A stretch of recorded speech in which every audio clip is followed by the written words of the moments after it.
कौन सकाळु सकाळु पोटल काटिलणी कौन पोटल आलू रसा हम पोटल आलू रसा हम पोटल कटा है आलू भी कटा है बाबा कढ़ा तेल पड़ी पूरा गरम हो गलानी पूरा लाल करी पोटल काटी दियो भाजी दियो मुझे काटी दियो तरकारीटा तमे कर नहीं नहीं मते तरकारी बुझीबनी नाई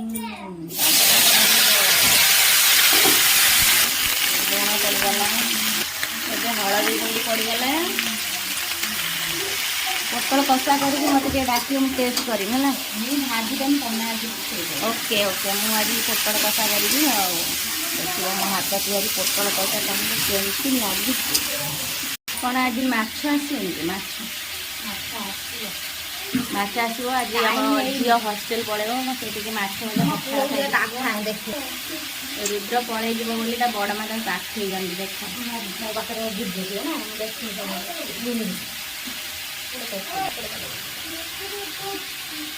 रुद्र दांत घसुनी आमर पोटल कषा करमको देखा ये देख दांत को देख दांत पोटल कषा हो गला ये आम कौन बस चकुली चकुली